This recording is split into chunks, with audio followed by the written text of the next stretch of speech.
Интернет какой? Все правильно. Я надеюсь, меня слышно и видно нормально. Давайте вот так сейчас здесь проверю, как у нас прямой эфир идет. Ну-ка, какой звук? Ну, давайте вот так сейчас. Отлично. Здесь проверю. Все. Все хорошо. Сейчас я еще раз перезагружу и передам Яне, чтобы она следила. Так, всем здрасте. Добрый вечер. Итак, друзья мои, у нас вторая часть. Для того, чтобы иметь общее представление, посмотрите «Мир мертвых», прямой эфир, первую часть. И я попрошу Наташу, она всегда внизу выкладывает, и там выложила все лекции. Но не все, но много из лекций, связанные с этой тематикой, да, моих, естественно, лекций. И пусть она и под этим роликом выложит, потому что все эти лекции, эти видеоролики и так далее, они все были посвящены этому вопросу, и там огромное количество различных вопросов, связанных Что с миром за мертвых. Вообще сдр. Светлана, сдр. Угу. Так, еще раз прошу, дочерний канал, будьте любезны, не пишем здесь комментарии. Об этом уже было сказано, и для всех правила одинаковые. Комментарии нигде не писать с дочерних каналов, абсолютно нигде. И комментарии у себя нужно закрывать. Везде, хоть сообщество, хоть, скажи мне, форум, он должен быть закрытый. Группы, Всё. форумы, каналы.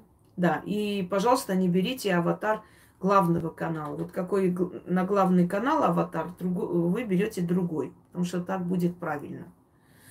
Начнем. Итак, у меня 3 месяца назад умерла бабушка, очень родной для меня человек. До 40 дней она не снилась мне вообще. После поминок на 40-й дней буквально сразу родители и дяди продали ее дом, даже не прибрав его. Когда я поехала проститься с домом, с этим местом, ведь я там выросла и ужаснулась, знаете, все растаскивали, дербанили, можно сказать, сердце кровью обливалось от этого. После она начала мне сниться в своем доме, среди этого хаоса. Хотя у нее до последних дней была идеальная чистота. И она плакала несколько раз. Она снилась, что плачет после этого. После этого я начала переслушивать лекции Инги про сны и узнала о том, что когда покойники плачут, это к вырождению рода. Но мне во сне казалось, что она плачет из-за того, как поступили с ее домом. Уважаемая Инга, подскажите, пожалуйста, как быть и как правильно растолковать это? Так я уже растолковала, зачем по новой спрашивать? Если она плачет, значит, у вас род начнет заканчиваться. И закончится этот род очень заслуженно, потому что человек еще 40 дней нету, а ее дети уже бегут продавать дом. Что, горит или как вообще? Неуважение, нечеловеческого отношения к своей матери. Как вообще это возможно? Я вообще не понимаю людей, которые после смерти там знаменитых родителей тут же продают все их там драгоценности. Я удивляюсь, даже крестьяне, ну, крестьянские семьи передают друг другу по наследству от бабушки, дедушки, ну, вот их украшения какие-то, да, утварь, даже сервисы и так далее. То есть люди относятся бережно к имуществу рода, семьи, предков. А здесь, значит, побежали бегом это все продавать. Даже 40 дней нету. И, естественно, она разозлилась на всех. И, естественно, она накажет. Даже если она родная душа, но в любом случае она очень страшно может наказать и своих детей, и всех тех, кто вообще трогает ее имущество. Ее душа пока еще находится там. Вообще раньше, чем за год, нельзя продавать дом ушедших людей. Когда она полностью прощается с этим миром, уходит со спокойной душой, тогда можно думать о продаже. Я вообще не понимаю, честно, вот так принято, что как бабушка или кто-нибудь умирает, тут же бегут как коршуны, делят и продают. А что, нельзя этот дом оставить, просто общий дом, дом своего детства. И не такие там огромные деньги, там что, дом стариков особо много стоит. Я уж не думаю, что старики живут у нас на Рублевке, да. Это селение, там сельские местности. Там ну за сколько они продадут? Особо дорого и не продадут, может, 2-3 миллиона. Ну, потом продадите. Неужели нельзя вот проявить какое-то уважение к имуществу человека? Ну вот, когда она начнет наказывать ваших родителей, дядю и всех вместе взятых, тогда они поймут, к чему она снилась и что она хотела им передать. Я считаю, что это вообще подлость какая-то, бесчеловечная подлость. Что там еще? Угу. Так. Когда похоронили папу много лет назад, ограду на могилу по ошибке сделали маленькой. И памятник на могиле отца, поскольку из мраморной крошки, стал рушиться со временем. Можно ли заменять ограду и сделать ее шире, и памятник повторно заменить? Как можно выполнить это правильно, чтобы не потревожить покой усопших?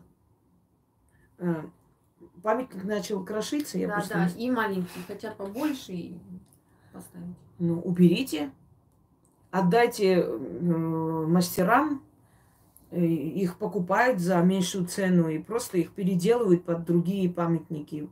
Тут ничего такого нет и никакого наказания за это нет. Вы просто меняете маленькое на большее, как бы на лучшее, и все. Просто уберите этот памятник. Ну, там же и принимают, где делают ограды, там же можно и сдать. И закажите новый, и все. Из-за чего он должен обидеться или разозлиться? Что вы там делаете? Ничего такого. Здесь нет ничего такого. Даже если вы выкинете старый памятник куда-нибудь и поставите новый, и опять не будет никакой обиды. Наоборот, вы обновляете, улучшаете место, то есть его памяти. Поэтому для чего вообще нужны памятники? Я вам объясняю. Сейчас в наше время это считается как место памяти, просто обозначают место, где человек лежит, его могила. Не совсем так. Любой памятник, любая статуя, еще как-то называется, все. Я тоже забыла. Да, Стелла, ну что памятник, такое? да, и так далее. То есть это все собиратель определенной энергии для этой души. Вот вы посмотрели, увидели там Иван Андреевич какой-то там лежит, да, это его кладбище, ой, его могила, его фотография. Вы подумали об этом человеке, какую часть энергии отдали ему. Это для этого создано. Чтобы люди видели этих людей, читали их имена, говорят, поминайте меня, помните меня и так далее. Это какая-то часть энергии уходит к этой душе. Вот для этого оно существует, памятник. Поэтому неважно, какой он стоит, может быть деревянный какой-то крест, может быть базальтный памятник огромный, без разницы. Отдайте туда. Спасибо, Людмила, что вы мне подсказали, что памятник от слова память. Великая благодарность. Я-то не знала просто. Хорошо, что вы сказали. Вот. Отдайте туда, где делают памятники, старый памятник. Они их переделывают под себя там или что там делают, как-то так его крошат. Это уже не важно. И закажите новый. Ничего такого в этом нет. Давай дальше. По осени была на кладбище, на могиле мамы, и там висит на кресте ее фото. После нескольких дней у меня болели глаза, как будто глаза с ее фото сверлили меня. Очень странно, но так было. И еще я помню, что после посещения кладбища нужно зайти в какое-то помещение, не садиться сразу в машину. Но рядом здание не работало, зайти было некуда, вокруг лес. Пришлось сразу сесть в машину. Как можно ее почистить и понять, не прихватила ли кого с кладбища с собой? Еще раз. У меня мысли в другом месте. По осени была на кладбище, на могиле мамы, и там висит на кресте ее фото. После нескольких дней у меня болели глаза, как будто глаза с ее фото сверлили меня. Очень странно, но так было. И еще я помню, что после посещения кладбища нужно зайти в какое-то помещение, не садиться сразу в машину. Но рядом здание не работало, пришлось сразу сесть в машину. Как можно ее почистить и понять, не прихватила ли кого с кладбища с собой? Не факт, что в машину они приходят с вами. Они больше приходят в помещение. Именно в дом, где люди живут и находятся постоянно. Но почистить машину, ну, есть, например, ритуал, как почистить дом. Вы можете тот же самый ритуал просто взять и почистить машину, назвав вместо дома машину. Смотрели на него, на фотографии, извиняюсь, и разболелись глаза.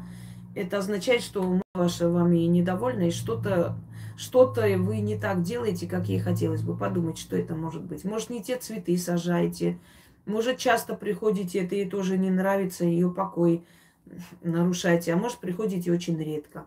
Что-то ей не нравится. Вы просто подумайте, что ей могло не нравиться. Я хотела бы попросить здесь вопросы не задавать, хорошо?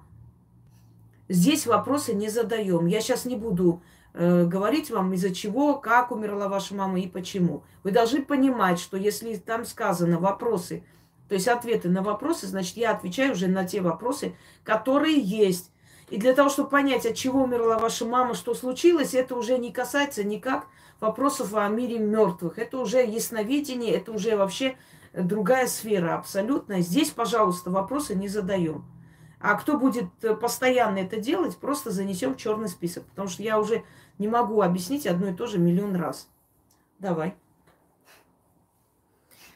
Сегодня увидела объявление о наборе желающих на летний период на спасательные археологические раскопки. Раскопки проводятся на моей малой родине, рядом с местом, где я родилась и выросла. У нас там много курганов. Для местных жителей это как часть ландшафта, можно сказать. Шаманы проводят обряды рядом с курганами. Один раз в детстве сама увидела случайно. Ехали с мамой в автобусе, недалеко от дороги был не сильно высокий курган. Рядом с ним шаманка проводила обряд.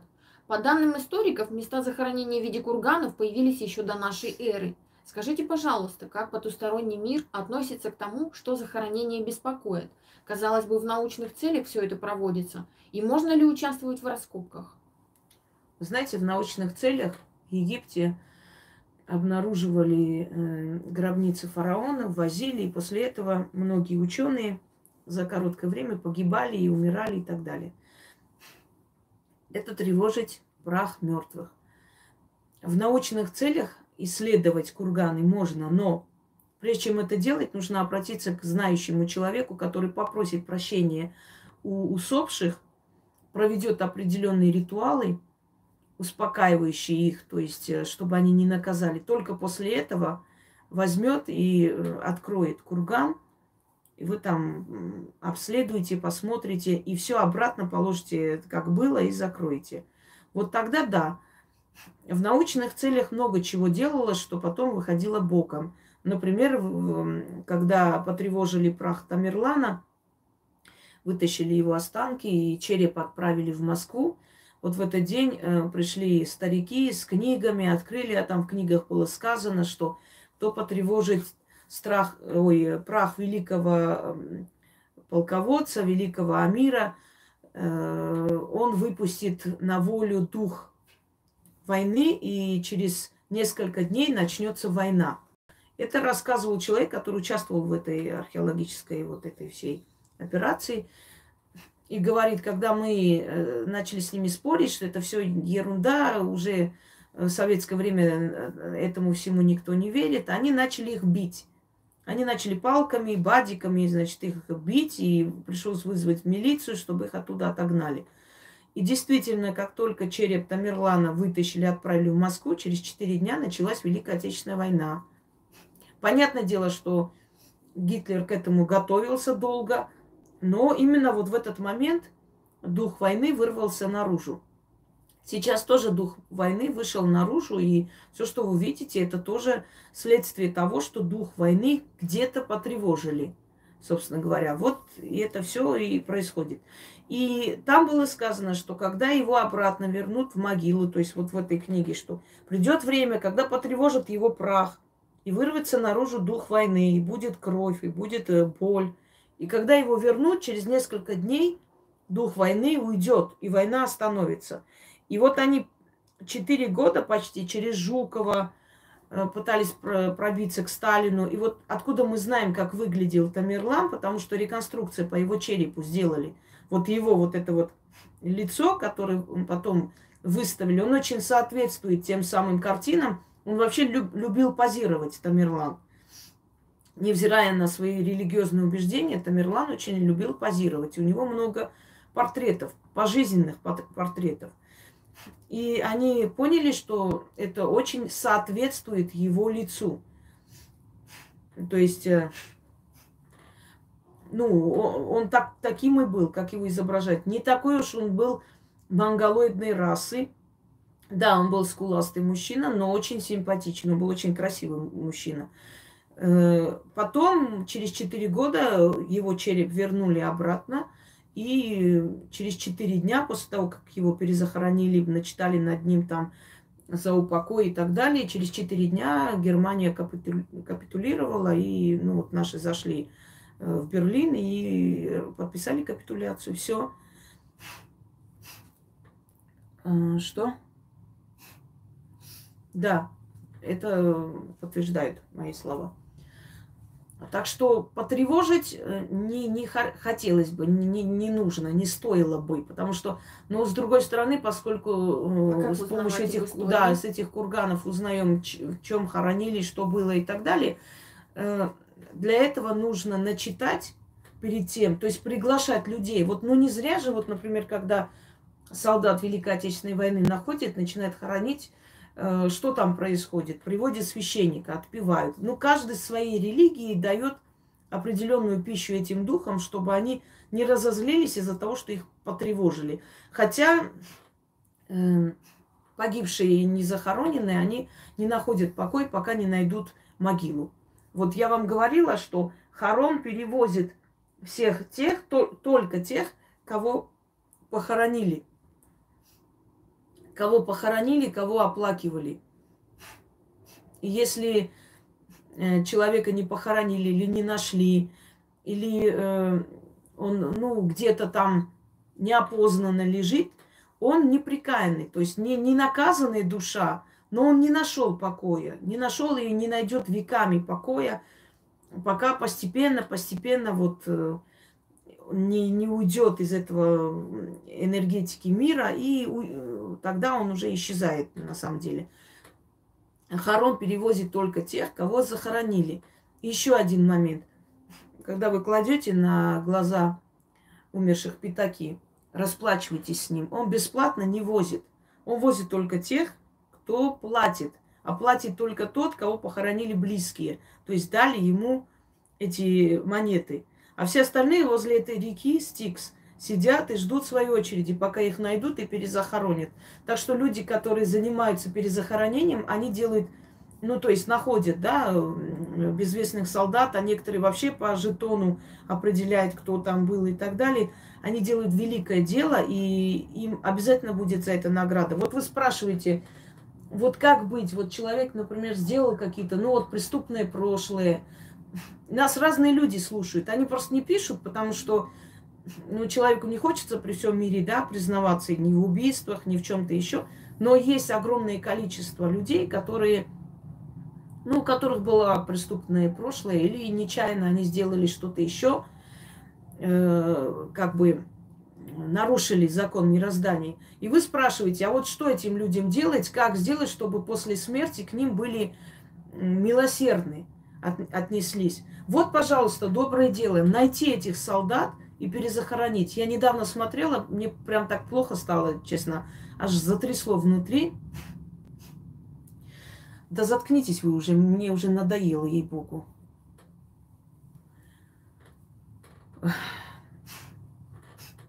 Показывают сюжет.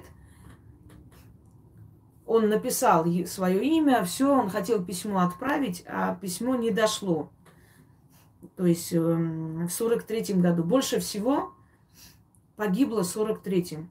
Вот основное количество жертв, когда вы смотрите статистику войны Великой Отечественной, более всего погибло в 43-м году.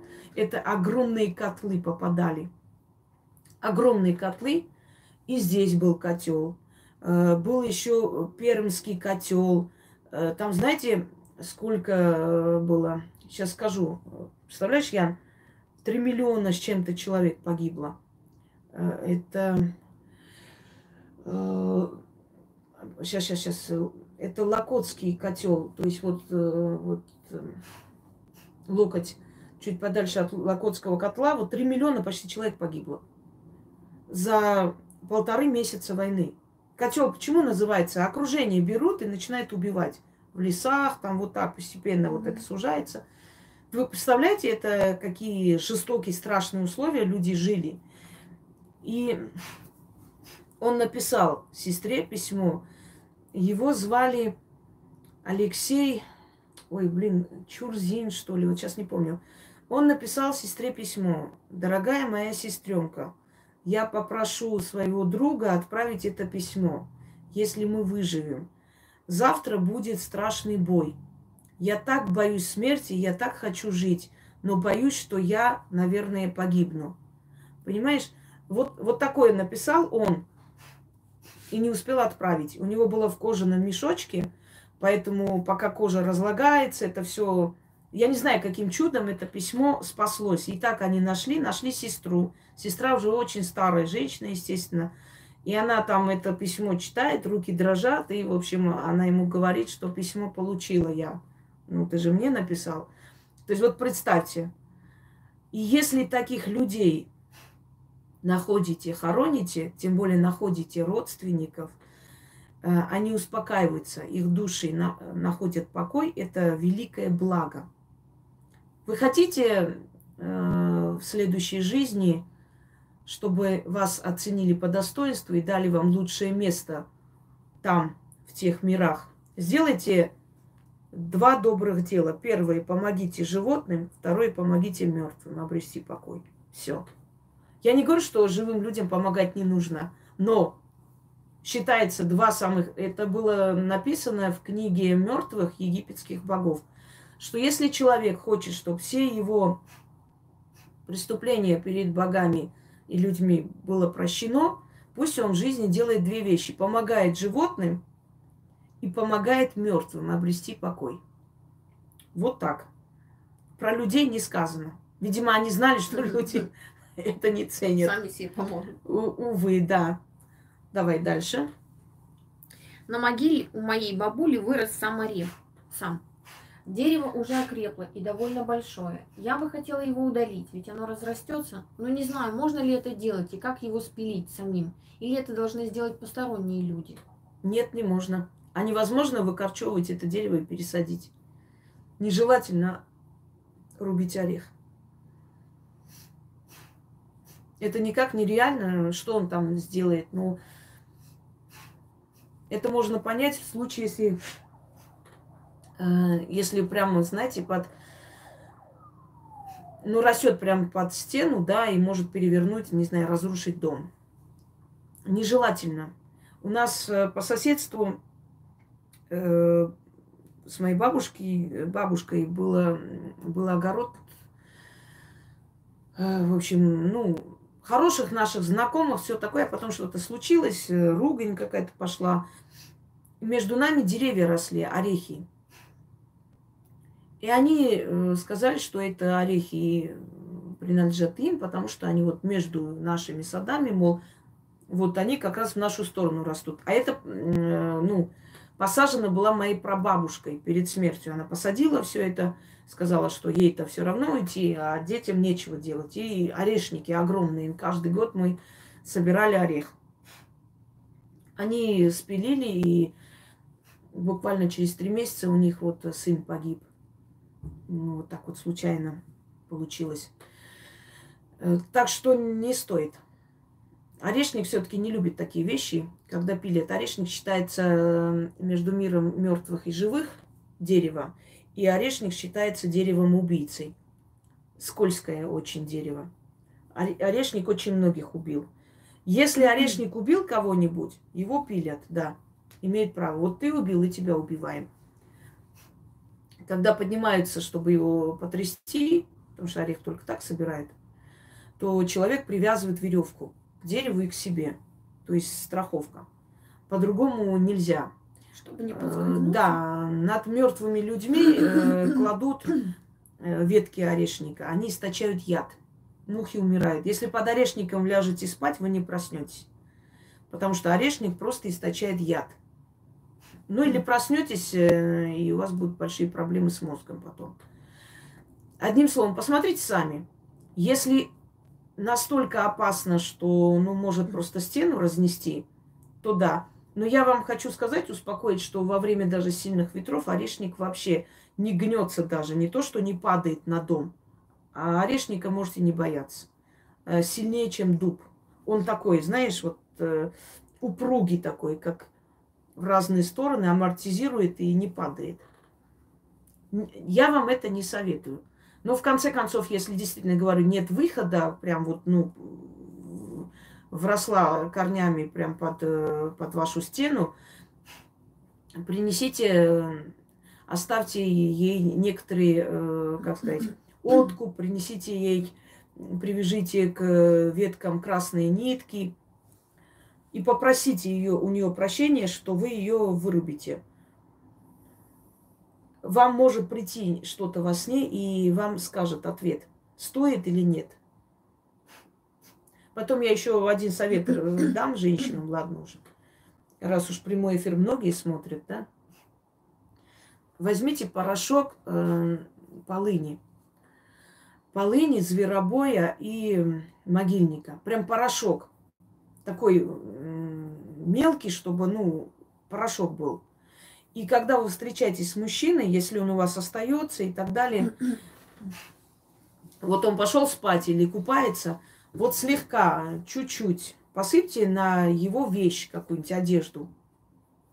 И дуйте, то есть этот порошок, сдуйте оттуда и говорите, покажись таким, какой ты есть.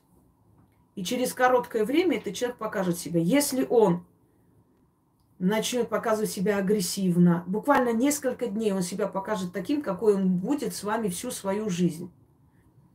Вот если он в течение 3 дней подарит вам цветы, подарки, не знаю, сводит куда-нибудь, будет гулять с вами, обнимать и так далее, значит, ваша жизнь с этим человеком будет вот именно такой, какой он показал себя эти 3 дня. 3 дня он не сам себя ведет, а некая сила его ведет и показывает вам, какой он есть.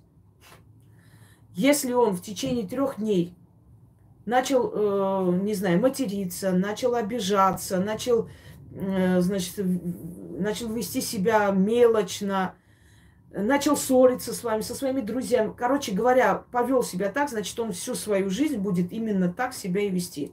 Я потом отдельно сниму это. Вы можете с заговором это делать, и без заговора, но я заговор все-таки вам дам еще для пущей верности.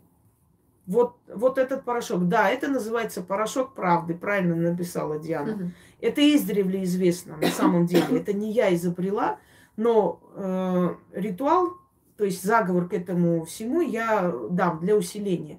Вот если он 3 дня показал себя, вот каким он покажет себя 3 дня, таким он будет всю свою жизнь. И вы сами решите, хотите вы с этим человеком быть или нет. Потом через 3 дня он придет, как будто ничего не было, и цветы принесет, и конфеты, но вы уже увидели его истинное лицо. Ну, я же говорила вам, ну, откройте травы в магии, я там говорила, что если вы идете куда-нибудь на важную встречу или там, например, застолье с друзьями, с родственниками, маленький пучок полыни в сумке, идите туда, и на следующий день вы услышите и полынь, и зверобой, можно, но полынь сильнее. И на следующий день, кто из ваших родственников или друзей заболеет, тот человек о вас сплетничал там. Вот так вот. Вопрос только на мужчин или на женщин тоже? На женщин тоже можно, на любого человека, даже на друга, если вы хотите узнать, что от этого друга потом ждать всю свою жизнь. Но если друг даст какую-нибудь вещь вам, или вы сможете и успеете это сделать. Все, давайте начнем. Мне 44 года. 16 лет мой первый жених, которому на тот момент было 23, умер ночью от передозировки наркотиков. И в ту ночь я жила в квартире одна. Всю ночь меня кто-то гладил с кончиков ног и до плечей. Я боялась от страха пошевелиться или открыть глаза. Так очень долго продолжалось. Я так и не отреагировала, пока в конце концов не уснула под утро. Утром вышла из подъезда, а мои подружки говорят, ночью Вова умер. Как вы думаете, это его душа приходила или домовой пытался меня предупредить? Его душа. Я знаю случай, когда женщина расчесывалась ночью перед зеркалом и вдруг увидела парня, который ее любил, но потом они расстались и так далее. И она, опешила, не могла понять, что происходит. И на следующий день ей сказали, что он погиб. Примерно в это время. И у меня... Нет, вопросы здесь не задаем. Вопросы здесь не задаем. Вы уже 5-й раз пишете. Уж извините, но уже сил нет.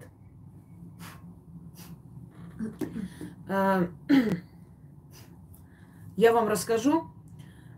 Народ, пишите, пожалуйста, по-русски, потому что у нас...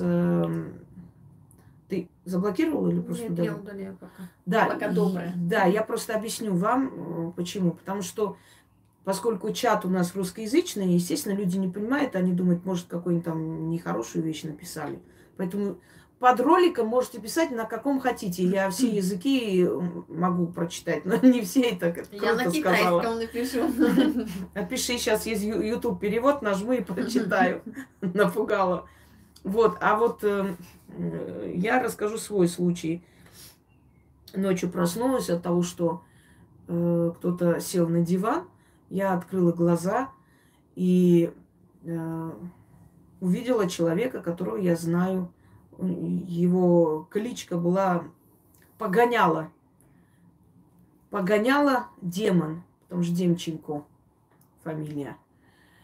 И он мне сказал, ты прощаешь меня за то, что я сделал? Мы уже давно расстались уже, я их забыла уже. Я говорю, прощаю. Пожалуйста, скажи громче и быстрее, потому что мне некогда, мне нужно уйти. Я говорю, куда уйти? Ты меня прощаешь? Я сказала, прощаю, прощаю. Я думала, что это просто сон какой-то. Ну, может быть, и так полусон, полуявь, что-то такое, знаете, между этим всем. Но я вскочила, думаю, откуда он зашел. Никого же нету здесь, вроде дверь закрыта, все. Ну, видение пропало. А утром мне написали, что его ночью убили в ночном баре. Вот он пришел со мной прощаться. Это он сам был, никакой домовой.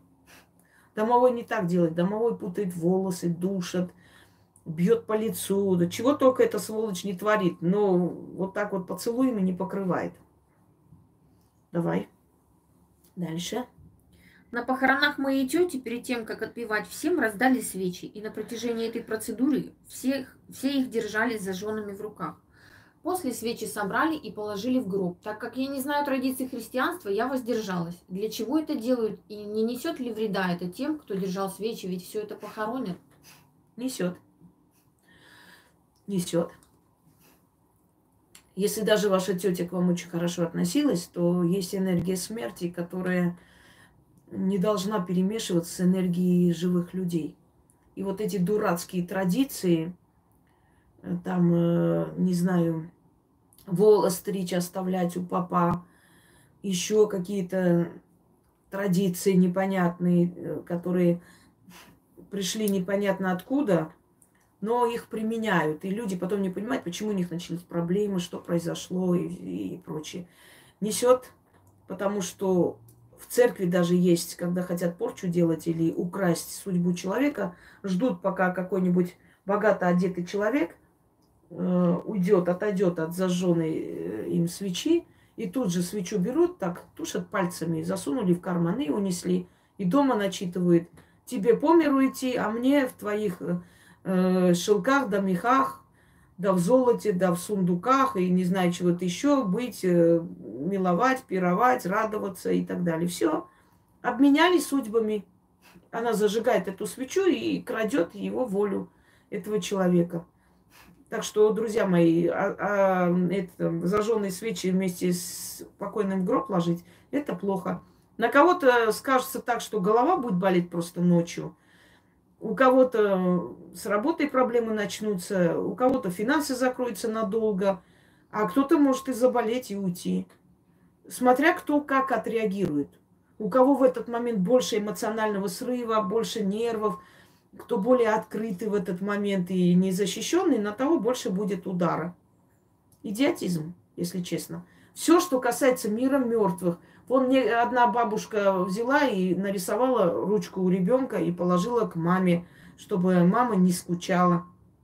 И через, значит, и через некоторое время ребенок заболел и умер, ушел вслед за мамой. Да, мама не скучает, это точно. Что еще? Другая умная женщина фотографии всей семьи положила к мужу. Муж ночью пришел, ей сказал, ты что, дура? Ты всегда была дурой, но что до такой степени я и не думал. Они и после смерти не меняются. Все Да. мы дуры. И он сказал, иди сейчас же и отчитывай, пока я вас всех не забрал.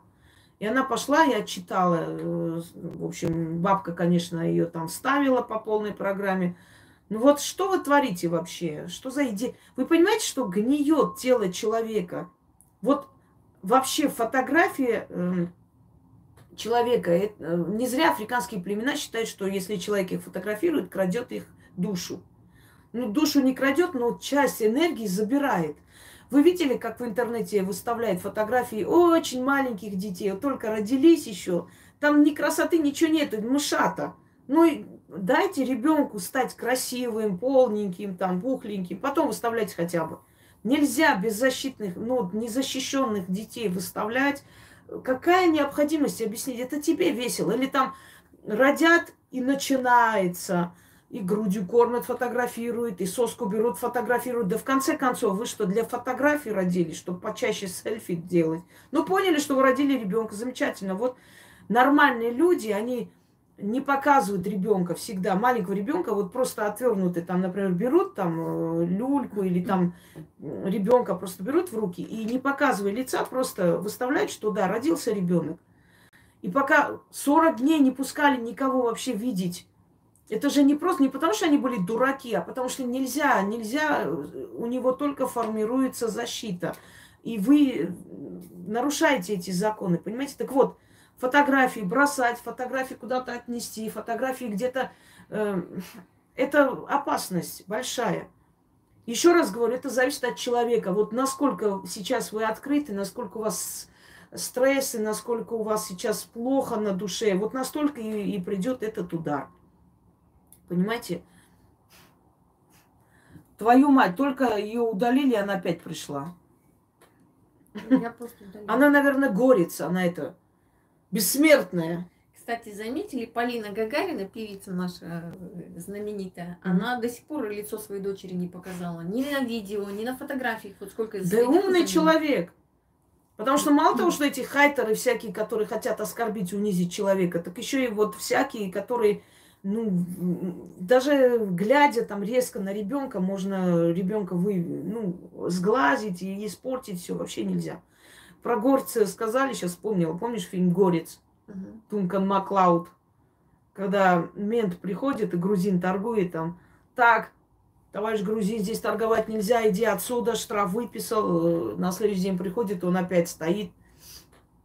Он его уже дубинкой гоняет. На третий день опять пришел, он говорит, слушай, я не могу понять, дорогой.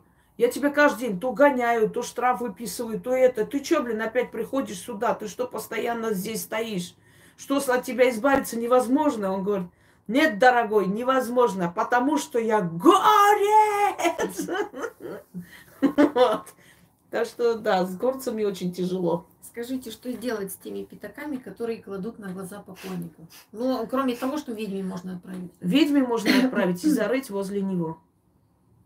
А еще вы говорили в реку кинуть этому. И да, или в реку кинуть. И так можно. Но его пятаки. Не свои деньги зарывать и отправлять, как там это, блин, кидают на гроб деньги. Чтобы деньги были. Красота. Трусы киньте, чтобы у вас всегда трусы были красивые, цветастые. Идиотизм какой-то. Или зарыть, или реку кинуть. Но лучший вариант кинуть реку, если честно. Потому что зарывая тоже неизвестно, какой у вас будет настрой, и что там будет, и все прочее. Именно эти пятаки с глаз. Да, с глаз. Именно эти пятаки. Так, дальше.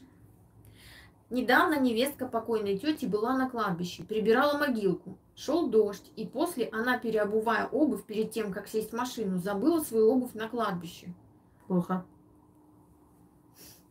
Очень плохо. Это не просто так. И если после этого не начались какие-то болезни или что-то еще, но она забрала эту обувь, носит дальше, вот носить нельзя, надо всё, выкинуть. Написали. Надо выкинуть эту обувь. Больше носить ее нельзя. Она пропиталась энергией смерти. Знаете почему? Потому что про пятаки уже было сказано. Господи, не могу. Ну, не читайте, блин, не отвлекайтесь. Что я хотела сказать, уже забыла. Выбросить обувь. Да, выбросить обувь, не носить. Когда... Короче говоря, я вам открою такой маленький секрет. Мои атамы, которые должны работать для наведения порчи, например. Вот пишут, на кладбище осталось. На кладбище осталось еще лучше. Пусть до сих пор и остается. Пока она сама туда не пойдет, и как раз ей там пригодятся. Интересный вы народ. Это надо забрать. Забрать и выкинуть. Ну а бомжи, если забрали?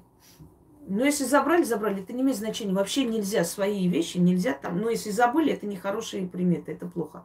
Это уже говорит что-то такое, что у этого человека будут проблемы. Вот и не зря он, скажем так, что там, не зря она оставила, не зря забыла. Я вот эти атамы, которые я использую для порчи, я оставляла на кладбище. Их оставляешь, некоторое время зарываешь в определенное место, знаешь где, а потом идешь забирать с откупом. Она пропитана энергией смерти. Чтобы вы знали, мои таро, которым я смотрю, некоторые из них, не буду называть, нельзя говорить, они тоже были на кладбище. Если вы посмотрите, мои любимые таро, там есть вот такое немножко, как сказать, чуть-чуть испорченные, потому что сырость кладбища. И они говорят правду. Они зарядились энергией смерти. Ну, как живая и мертвая вода. Да, то же самое. Все, что на кладбище, становится мертвой. То есть энергией мертвой пропитывается. Мертвой не в том смысле, что погибает, а просто. Так, дальше. В родительский день были на кладбище, и неожиданно мне стало очень плохо. При этом мы не выпивали. Было ощущение, что я не понимаю, где я и что происходит.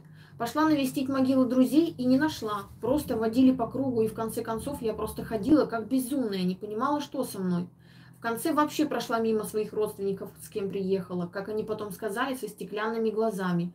Еле-еле пришла в себя. Такое со мной было впервые. Еще пару недель ходила как вареная, ощущения жуткие. Скажите, пожалуйста, что это было? Энергия кладбища. Есть черные кладбища, где люди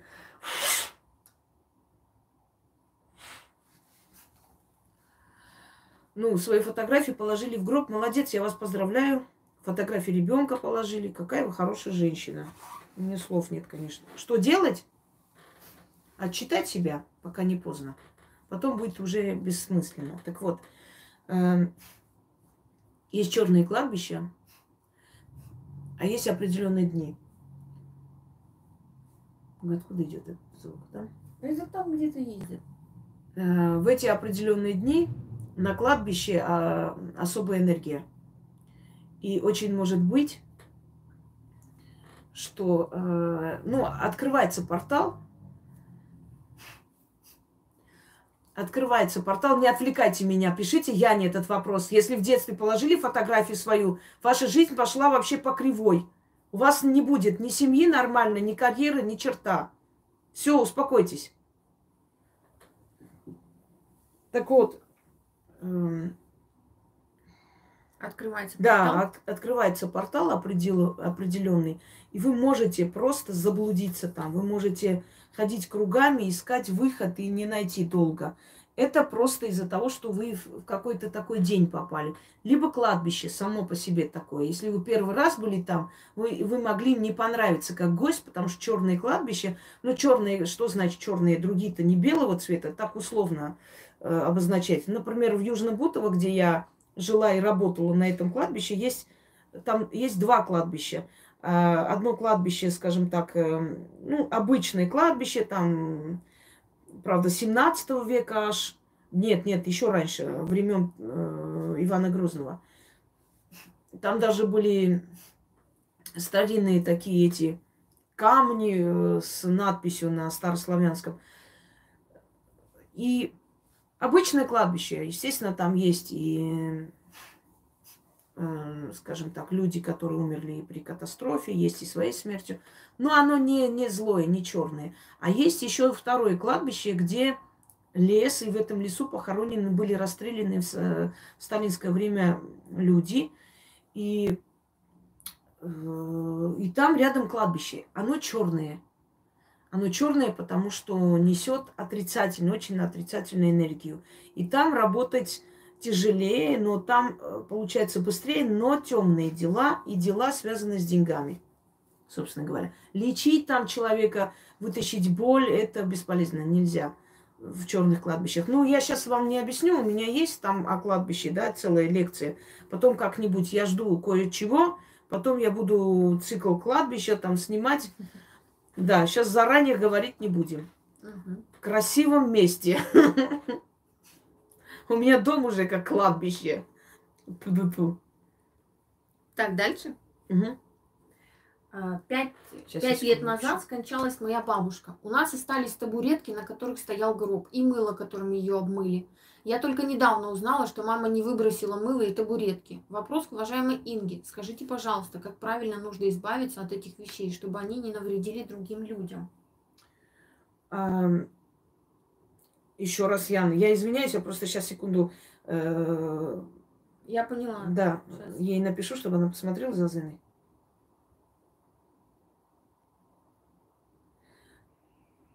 Говори. После смерти остались табуретки, на которых стоял гроб, и мыло, которым обмывали тело. И вот как избавиться от этих табуреток и от мыла, чтобы никому не навредили? Табуретки сжечь, а мыло закопать. И закопать не у себя, а ну, где-нибудь в нейтральном месте. Можно кинуть в реку. Но только в реку, не в водоем. В реку? Табуретки? Да. Нет, мыло. А, мыло? Табуретку сжечь. Ты не слышала? Табуретку сжечь. А мыло просто кинуть. Или мне отправить. Пригодится кое-кому шею намылить. Толстую такую горбатую шею. И чей-то нос намылить тоже надо. Слушай, это цирк. Там кто-то пытался приказать маятнику, но ни хрена не получилось. Ой, блин, зачем? Если вы сняли такое позорище, то есть ты сняла девушка с профилем, не знаю, Карла Великого. Если ты это позорище сняла и посмотрела, зачем ты выкладываешь? Ты же знаешь, что над тобой смеяться будут. Слушай, они мазохисты, им нравится, да? Наверное. Крути по кругу, крути, уже готова была этому маятнику морду бить, и ни в какую. И вот так вот туда-сюда пошел. Она хотела доказать, что я тоже могу по кругу крутить. Но не дура. У нее от дрожания руки чуть-чуть вот так сделала, и все. Да... Ой, кто ты такая вообще, чтоб маятник тебя слушался, если тебя даже твои собственные дети не слушаются? Давай дальше посмотрим, что там. Давно назревал вопрос о необычном способе сохранения памяти об умершем человеке. Один ученый научился создавать алмазы из праха умершего. Этот метод все больше набирает популярность. После кремации прах обрабатывается с помощью химических веществ, нагревания до высоких температур и давления, образуется синтетический алмаз. Далее такой камень ограняется, и из него можно сделать кулон или кольцо или другое памятное украшение. В Китае таким же способом изготавливают кристаллы с гравировкой портрета умершего. Если смотреть с философской точки зрения, это очень красиво стать бриллиантом после смерти, памятным кулоном, например. Но вот с духовной и мистической стороны, правильно ли это? Обретает ли душа покой при таком методе? И можно ли хранить такие кристаллы дома и тем более носить их? Так, отвечаю. Когда человека подвергают кремации, его душа уже уходит. И что с этим телом будет? Тело станет кормом для червей, превратится в прах, превратится в пепел. Совершенно неважно, абсолютно. Единственное, что есть морально-этическая сторона. Носить на пальце из праха сделанный алмаз. Не знаю, это, знаете как? На самом деле его душа уже ушла. Это его тело. Вы можете из этого тела. Не, ужас, я бы не сказала, что прям ужас. Если честно, это где-то и правильный выход. Чтобы не заполонить этими могилами весь мир. Где-то это правильный выход. И тут как бы... Ну, он создается как сказать, как... Скажи мне... Как фианит.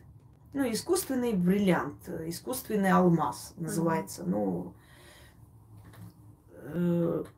с одной стороны, такое сделать и носить можно только человеку, который практикует магию. Но такой человек навряд ли своего родного человека будет носить. Наверное, будет носить прах ну, сильного колдуна, еще чего-то, чтобы получить его помощь, его покровительство, всегда носить частицу его с собой. С одной стороны, это, ну, в этом преступного ничего нет, и это никак не мешает душе человека обрести покой. Потому что, еще раз говорю, когда кремируют, когда от тела человека ничего не остается, душа уходит. Но с другой стороны, ну, например, в Китае вот берут там умершего там любимца домашнего, делают из него очень похожее чучело. И ставят дома. В России уже такое есть. Да, ну вот я, например, не хотела бы. Это очень больно. Каждый день осознавать, что перед тобой там бездыханный. Ты представляешь, лорда вот так ставить дома и смотреть каждый раз? Мне кажется, это было бы очень больно. Да, мне Осознавать, кажется, что это это надругательство, да, над его прахом. Это как, действительно, это какой-то каприз нездоровый. Но это ненормально. То есть я вам говорю, что это, ну, с этической стороны это неправильно. Мертвого человека отпускайте. Его прав, все, что с ним связано, отпустите его на волю. Не надо его ни носить, ни из него ни бриллиант делать, ни лифчики делать, ничего. Отпустите этого человека. Я вам скажу один очень аморальный такой момент в истории. Но вы знаете, что Англия, она всегда была аморальной страной и остается, и будет. В 15 году геноцид армян во многом был оплачен Англией и Германией. Они хотели эти земли, они помогали туркам, и, собственно говоря, огромное количество армянского населения было уничтожено. И рассказывает один англичанин в своих воспоминаниях, что на корабль грузили большие мешки с каким-то массивным грузом, только непонятно было. Этот груз был очень легкий, но почему-то массивный. Я когда приоткрыл, я с ужасом увидел кости людей. Я спросил, что это такое? Сказали, ну зачем добру пропадать? Это кости убитых армян по периметру реки Ефрат. Собрали, отправляем в Англию. Я поинтересовался, зачем? Они сказали, из них получится прекрасный корм для скота и оправы для дорогих очков. Так что очки английского производства 15 года сделаны из кости убитых армян. Понимаете? Да. Вот тоже они думали, что ну чего добру пропадать, если можно их использовать для хороших очков. Ну, морально это. Понятное дело, что, например, для убитых людей уже все равно, что там, где их кости. Но с моральной точки зрения, как вы считаете, это достойный поступок? Нет. Поэтому я просто говорю, что, знаете, магия с моралью ходят рука об руку. Поэтому насколько это морально, вот делать из человека алмаз или все что угодно, украшение и носить. Отпустите этих людей. Вы украшение можете, его украшение носить, и его помнить, и там его энергия, взять его вещи, взять его посуду, дом поставить и помнить этого человека. Ну, если вот ты и был все. Хороший человек, не суицидник, не там... В любом случае, Ян, как бы там ни было, какую-то часть его судьбы перенимают на себя, если человек берет часть этого человека и с собой носит. Это не то. Я объясняю еще раз, что почему там, например, если бы такое возможно было, если бы один из сильных мира сего погиб, то есть умер, и можно было это сделать, кто-нибудь из колдунов отдал бы большие деньги и купил себе это, потому что у него определенная его сила все время с ним. Но когда человек, да, погиб или умер, или не совсем, вы берете какую-то часть судьбы на себя. Вам это нужно? Даже если это близкий человек. Я думаю, что нет. Отпустите мертвых. Отпустите, как стервятники, не терзайте их тело, не делайте из них какие-то там побрякушки, ничего. Рыжий? Это не рыжий. Это джуз. Это джузка, это наша толстуха ходит. Она нас охраняет. Так, что еще у нас там? Так, дальше. Может, свет включи что-то? Нет, смотрите, какой у нас красивый алтарь. Ну ладно. Задремала, но не спала.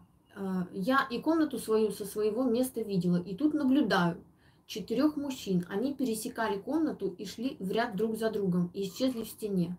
Запомнился впереди идущий мальчик лет 9. Брюки заправленные в высокие до колена сапоги. Куртка и шапка на макушке треугольником. Вообще одет был в несовременную одежду. 19, может, начало 20 века. И картинка была не цветная, а черно-белая. Был ли это параллельный мир? Это именно в доме, да? Мгм. Дело в том, что в наших домах иногда бывают порталы. И могут через них пройти. Вот один раз прошли, и больше не повторилось. Просто портал. Какие-то особые дни есть, какие-то сильные дни. Открываются врата, усиливается связь с мертвым миром. И они могут пройти. Просто портал, и, скорее всего, просто увидели души ушедших людей. Может быть, они когда-то жили на этой территории. Может, у них там был дом когда-то. Над их домом построен ваш дом. Ролик, конечно же, сохраняем. Зачем ролик удалять? Он будет сохранен. Так, что там еще у нас? Так.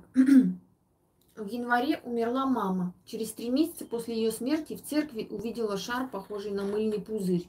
Когда пришла домой, прилегла, и во сне мне кто-то в мантии с капюшоном протянул связку ключей. Подскажите, пожалуйста, что это могло быть? Что там? Шишки падают.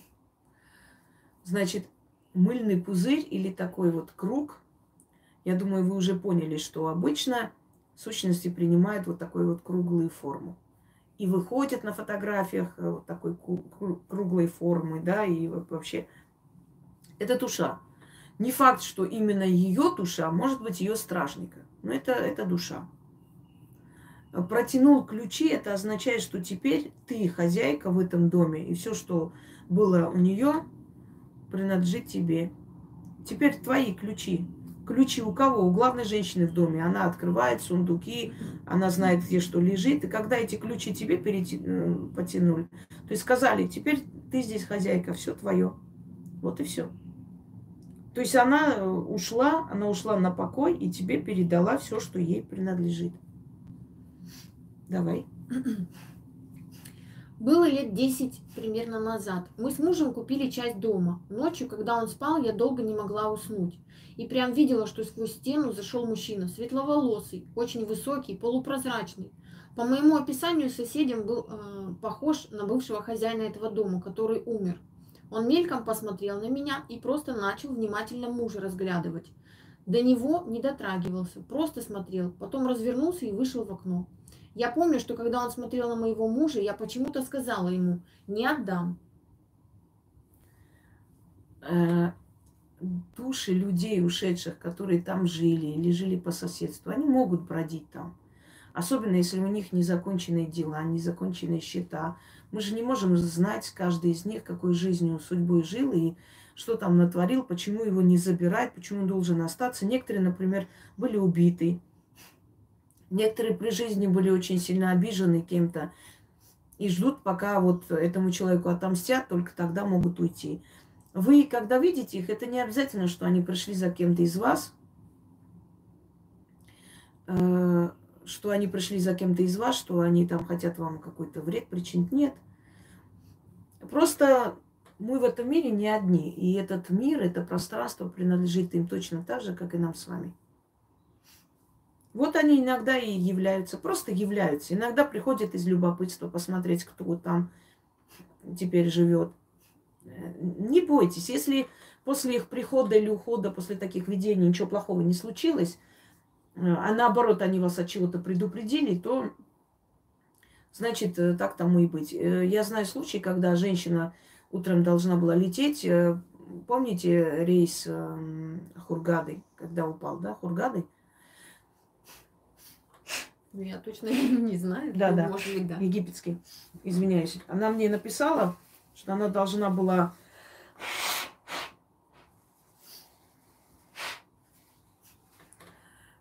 оттуда, когда летели, погибли, не отсюда. Так вот, она проснулась в отеле и должна была выйти, чтобы уже поехать.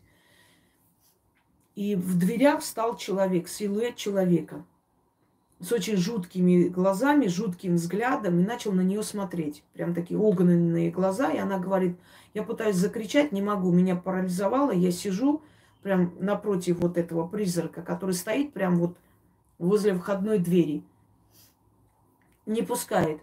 То есть как не пускает? Она боится подойти к дверям, потому что это нечто стоит и с ужасающим взглядом, значит, так впился в нее и смотрит. И так вот прошло несколько часов. Она так сидела, смотрела на этого призрака и, естественно, пропустила свой рейс. Когда время прошло, когда уже наверняка она опоздала и уже не могла попасть, там оставалось несколько минут, собственно говоря, призрак превратился в лицо матери. Улыбнулась и исчезла, растворилась в воздухе. И она говорит, я прям рыдала, я ругала ее, мама, зачем ты это сделала?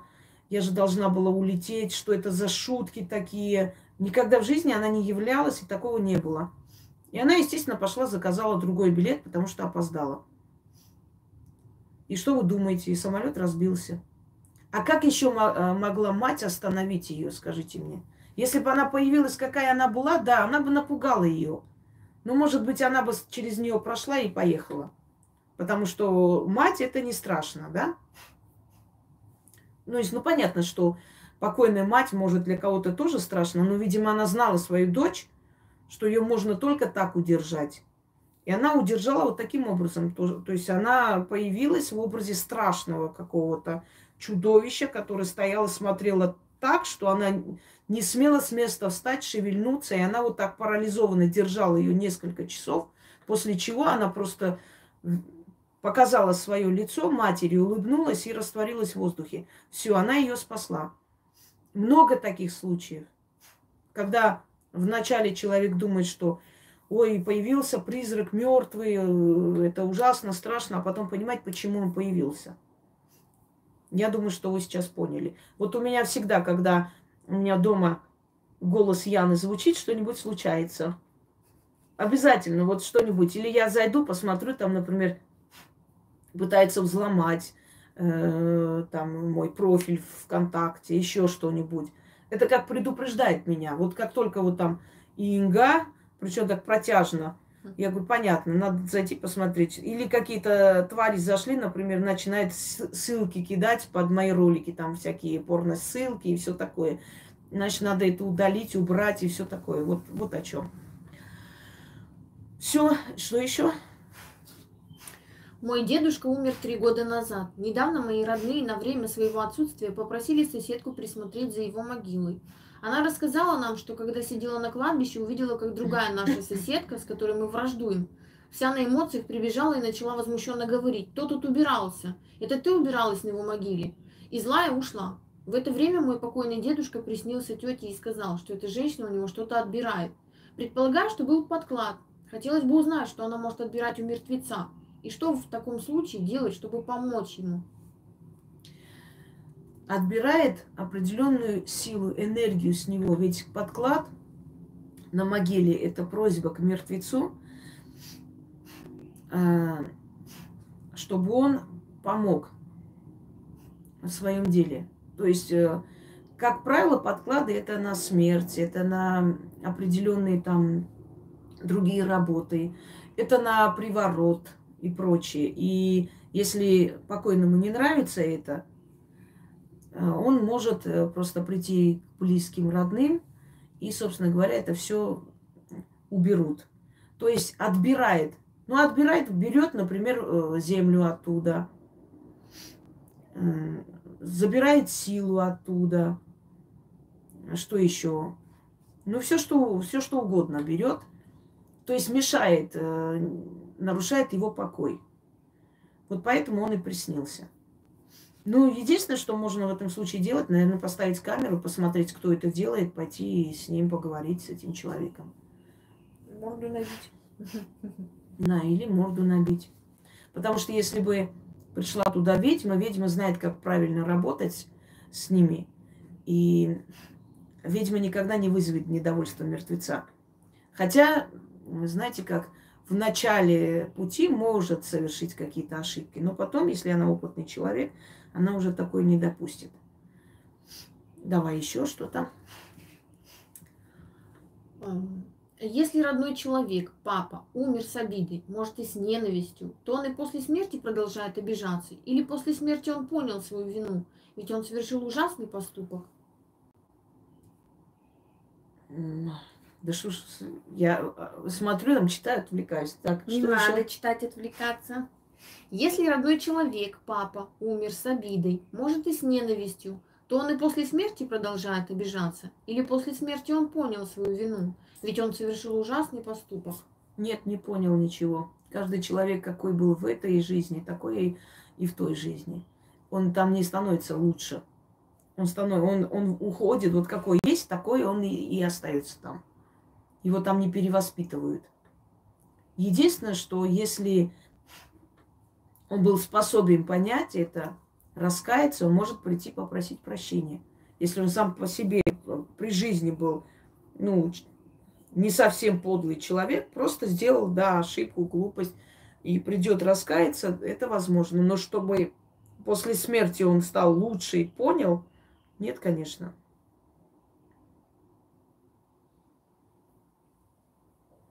Так, что еще? Настину историю прочитаю. Давай. Это было в начале лета, когда мне было 8 лет. Я закончила 2 класс и была на каникулах. Бабушка тайком уговорила маму проколоть мне уши. И это должно было стать для меня приятным сюрпризом. К слову, эту спецоперацию мы с бабушкой готовили еще с моих 6 лет. Тогда она мне подарила мои первые серьги, золотые. Я всегда любила украшения, с детства понимала цену деньгам и дорогим вещам. Часто разглядывала всякие красивости у бабушки в шкатулках, и ни на полметра от шкатулки их не выносила, так как боялась потерять дорогую вещь. Те подаренные бабушкой серьги мама сразу убрала к себе в шкатулку, где лежала ее бижутерия. На 2 этаже нашего дома, высоко в шкафу. Я об этом знала, иногда просила маму показать мне их, и мама убирала обратно. Сама я не лазила. И вот день Икс настал. Утром меня будет мама со свирепым видом и со скандалом допрашивает меня, где серьги. Ну, в твоей зеленой шкатулке наверху, как обычно. Но их там не оказывается. Мама со скандалом гонит меня искать их, и я в слезах, в шоке рою вообще весь дом. Всю свою комнату. Обычно я всякие свои секретики хранила в своем столе в спальне и в художественных принадлежностях. Ничего там не было и быть не могло, я же не трогала их. Спустя около 2 часов скандалов и грозовой маминой атмосферы в доме, я нахожу драгоценность на 1 этаже дома в зале. Одну серьгу в ящике со своими школьными принадлежностями, причем в кармане обложки дневника, и другую серьгу в маминой библиотеке между романами в шкафу. Ну как? Как это вообще возможно? Со 2 этажа из шкафа и шкатулки на 1 этаж в библиотеку, да еще так сложно распихано? Ну не лунатик же я. Мама меня еще раз финально отругала, позвонила бабушке на работу, что уж мне прокалывать не будут за такое якобы мое поведение. Но бабушка у нас была оберфрау, и мама боялась ей качать права. И днем я пришла на встречу к заветной мечте своей юной жизни. Но с тех пор у меня сложилось двоякое отношение к этой ситуации. Во-первых, я твердо и окончательно убедилась в живом потустороннем. А во-вторых, во мне зародился самый мой огромный страх душевного помешательства, пугающий меня по сей день, с которым я борюсь, ставя вообще под сомнение и перепроверяя все по 100 раз до ненормального. Да, бабушка у вас была оберштурмбанфюрер. Я скажу, что это такое. Это дух дома, это домовой. Это домовой, который не ей сделал гадость, а маме. То есть он хотел разозлить маму, вывести из себя. Потому что мама считала, что это эти все духи, все такое-то глупости, в общем, не надо на этом зацикливать. Хотя она верит в это. Она верит в это, но для того, чтобы ей было спокойнее, она всегда это отрицает.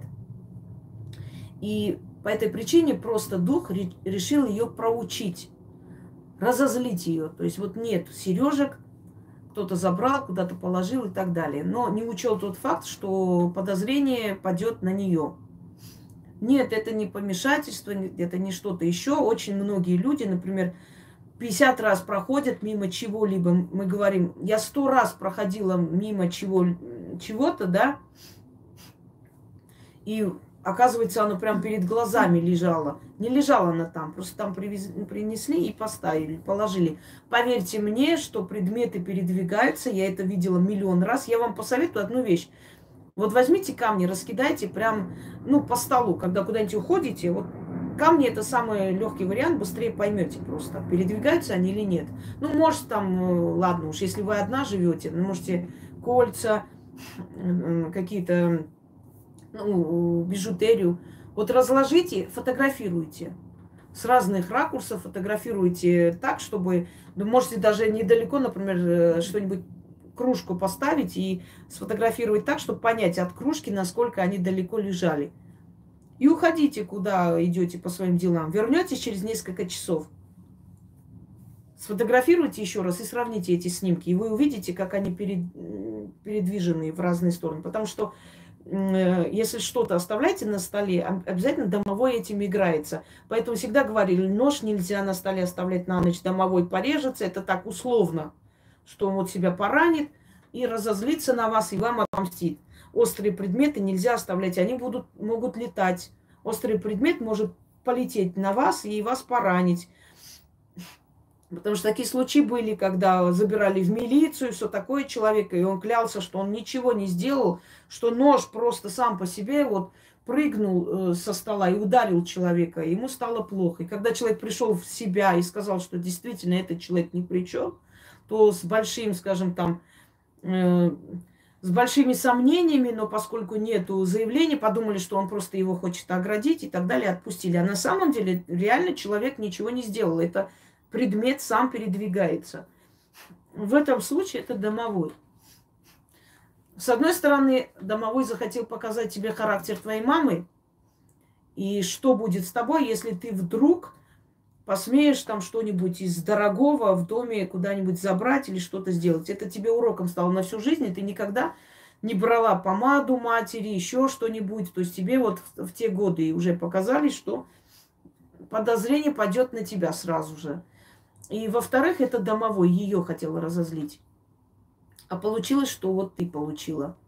И я уверена, что после этого случая у мамы что-то пропало. Или деньги на работе с кошелька вытащили, или еще что-нибудь случилось, какая-то очень крупная проблема. Вот вспомни этот момент, это наверняка так и было, потому что это наказание. Духи не любят, когда их шалости скидывают на других людей. В отличие от людей, они не подлые. То есть это человек может свое преступление на другого переписать и радостно жить дальше. А духи этого не любят. Поэтому, прежде чем что-то говорить человеку, разберитесь. Может быть, там замешан потусторонний мир, и тогда вас накажут за несправедливость. Давай. Я думаю, что достаточно. Достаточно, да. Вы можете присылать свои истории про домовых, и мы сделаем отдельный эфир про домового. Вопросы или истории можете про домового. У нас по мертвому миру еще остались вопросы на третий? Да. Ну все, значит, мы потом... Нет, можете мистические истории присылать, можете вопросы про мертвый мир. То есть мы неоднократно будем делать эфир, поэтому это не последний. Поэтому присылайте. Всё. Мне на WhatsApp. После 11 ночи не писать, в выходные дни не писать, запомните. Ты знаешь, как это напомнил мне вот это вот Рамшан и Джумшут, которые пилили ночью, и когда этому бригадиру пожаловались, он сказал: я же вам сказал, после 11 вечера не пилить. Не пилили начальника, после 11 мы не пилили, мы только после 12. Так что не говорите, что да, понятно, после 11 нельзя, а после 12 никто не запрещает. Да? После 6 есть нельзя, но после 10 там не сказано. Все, друзья мои, всем удачи. Доброго вечера заодно. Мы пошли по делам. Естественно, в скором времени будет еще один. Ну, не сегодня, но да. Красивый алтарь. Будет еще один эфир, естественно, вместе с вами. Все, всем удачи и до встречи.